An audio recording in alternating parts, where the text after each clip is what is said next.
Welcome back. Welcome back. I'm really excited about my ongoing moving out of the problem into the solution video blog. Today, I want to talk about the importance of healing the whole person in order to have more effective chronic pain management outcomes. This is a body, mind, spirit approach. And I'm very excited about this. There's a little bit of overlap with other topics, and that's good.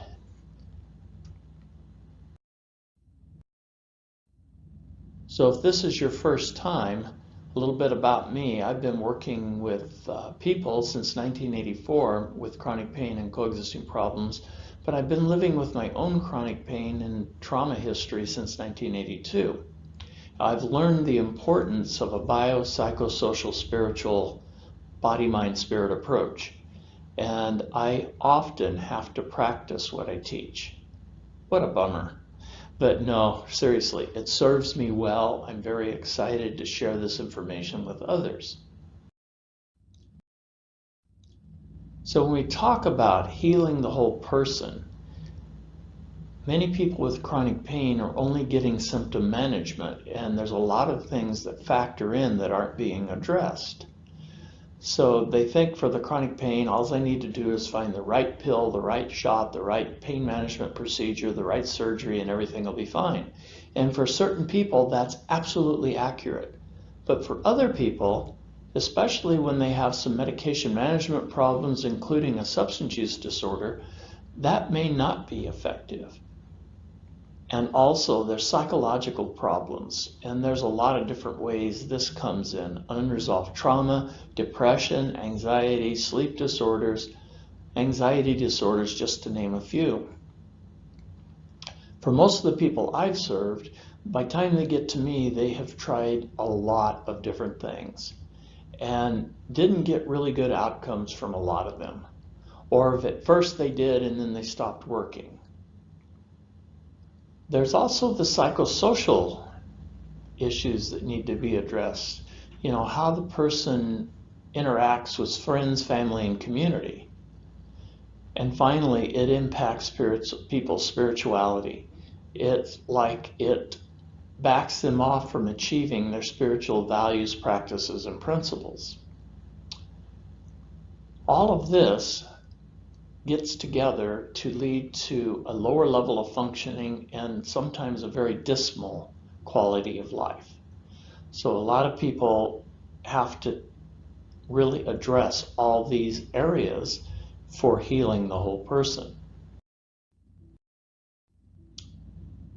Let me try to show what I mean by this by introducing the coexisting chronic pain syndrome. So for example, when people have chronic pain, there's usually biopsychosocial spiritual ways that it negatively impacts them, their ability to function. Also, there might be mental health problems like I mentioned earlier, depression, anxiety, unresolved trauma. And then for some, there's addiction, or maybe even just medication management problems. The medication is pseudo-addiction instead of addiction, misuse, abuse. And what's traditionally happened is people were getting sequential serial treatment, not concurrent collaborative treatment. So they'd go to one place to have their chronic pain addressed, another place for their mental health issues, another place for their medication management or addiction issues. But when these three add up together, it's no longer 1 + 1 + 1 = 3. It's now 4 or more, and that's the syndrome I'm talking about. So we need to address this across the whole spectrum. And a lot of the issues, for example, the biological interventions can help with the other three areas. Diet, nutrition, exercise. Now for many people on the exercise, you'll notice I said easy does it. But the full thing is easy does it, but do it. There's some of us that need to be slowed down, that's me. There's others that need a kick in the butt to get into action. And it's really important. And that goes with finding a new diet and nutritional plan. It is not easy. to change eating patterns and types of food. Getting adequate sleep and rest, having a good sleep hygiene, non-medication based sleep hygiene plan in place.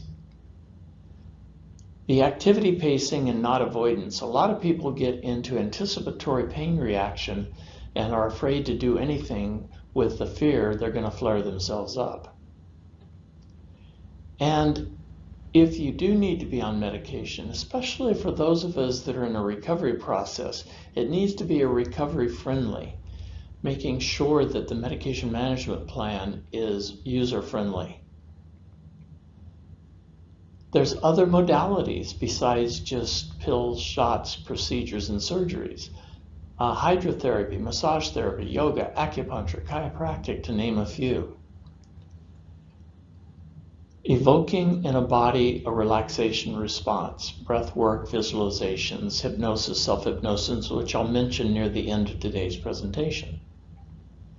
And then there's the importance of eliminating or reducing nicotine, caffeine, and sugar from your diet. This goes hand in hand with the diet nutrition plan. And making sure to have good hygiene, dental and biological hygiene. These are just some of the areas that people need to be working on. This is just we move into the psychological interventions, things that need to be done for some of the mental health conditions, but this will also address the amplification of the pain symptoms or the perception of pain. So people need to learn as much as they can about the triple threat: pain, mental health, substance use disorder. What it takes to get out of the problem into the solution, in other words. Emotional management. Feelings aren't good or bad. They can be comfortable or uncomfortable, pleasing or distressing. But learning how to react and respond to emotional symptoms that come up is really, really crucial part of the healing the whole person. Getting into the right brain. Music, art, journaling, collage. These are all things that help the brain work more effectively and efficiently. One of my favorite pain flare-up tools is called avoidance by distraction. Focusing on something outside of me. Usually that means reaching out and doing something for someone else. Finding something to be grateful for. Also in this area, a lot of healing can come from neurofeedback and biofeedback. These are modalities that really help heal the body and heal the whole person. You know, one of the things that sets us up is what I call my inner saboteur. This is the part that sabotages me when I'm doing well. For instance, oh, everything's cool now. I don't have to keep doing what got me here. So I need to learn to identify and manage all the sabotage patterns or denial patterns. Learning how to challenge negative, irrational, stinking thinking. And to do this, I've got to be aware of the beliefs and perceptions that lead to my thoughts. One of the tools that you can use is meditation, hypnosis, and self-hypnosis. I'm going to talk a minute about Potential's unlimited brand of self-hypnosis. I'll talk more about that in a minute. Getting therapy, counseling, coaching is really crucial. You don't have to do it alone. You have to do it yourself, but you never should try to do it alone. It's just a test. Finding daily balance. Finding daily balance.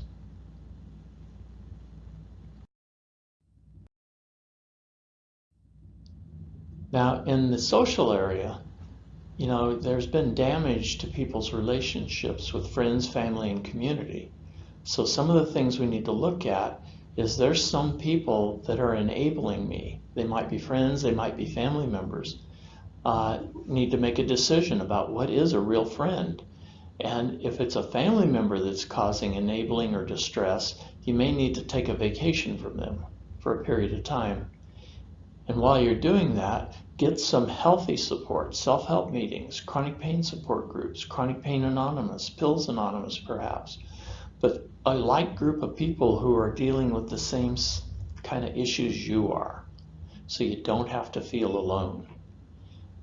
Find people who support your efficient and effective pain management.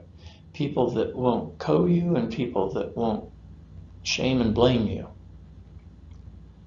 Find safe places to go that don't trigger a trauma reaction or longing. For 2.5 years, I couldn't go to any karate meets because I wasn't able to participate anymore.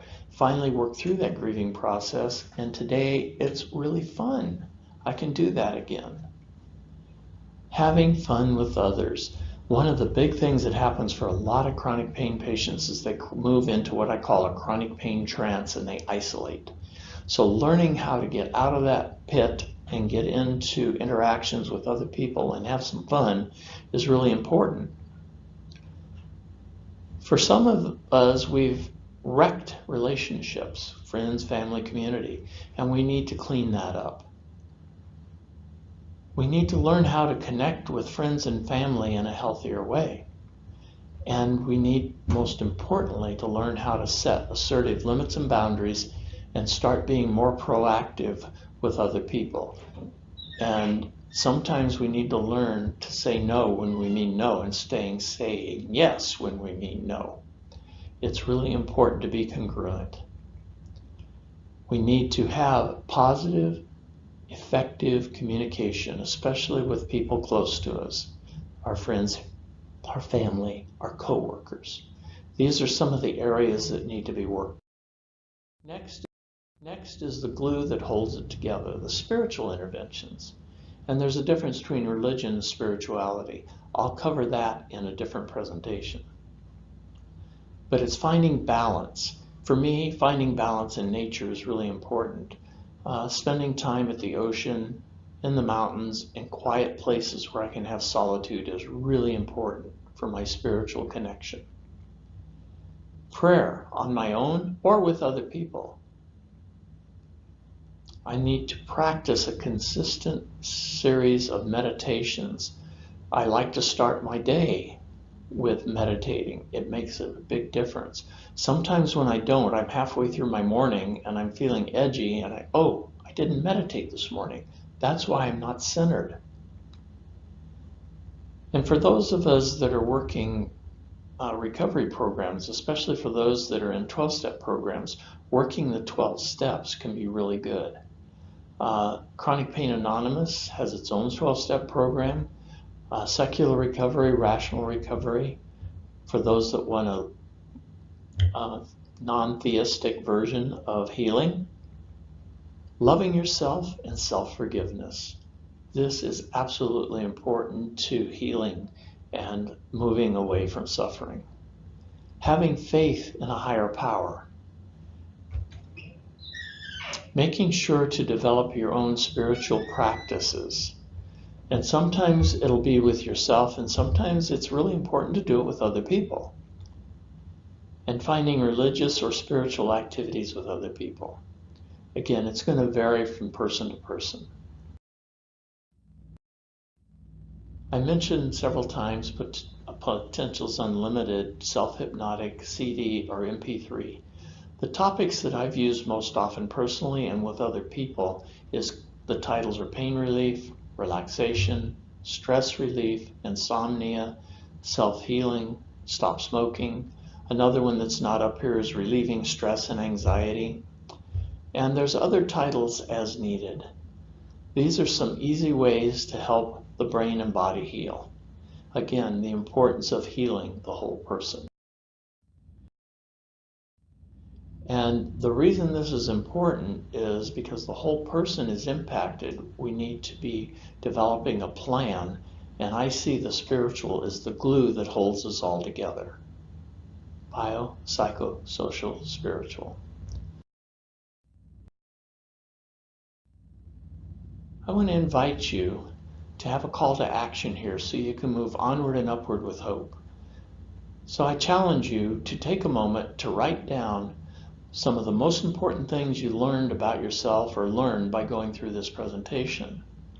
Then, what are at least 4 things that you can commit to doing differently or better to improve your chronic pain management, levels of functioning, or quality of life. So the more you put into this, the more you get out of this. Garbage in is garbage out. But if you put a lot of consistent effort into this, you'll definitely have more hope. What might get in your way of achieving these 4 different interventions that you've chosen? And how can you get help to overcome these problems? You know, again, you have to do it yourself, but you shouldn't do it alone. So who are 3 appropriate accountability partners that you can be asking to be a part of your healing team? And remember that freedom from suffering is your right, but it's also your responsibility. So again, thank you for joining me again for this latest video blog, and I invite you to come back frequently as I'll make more posts frequently.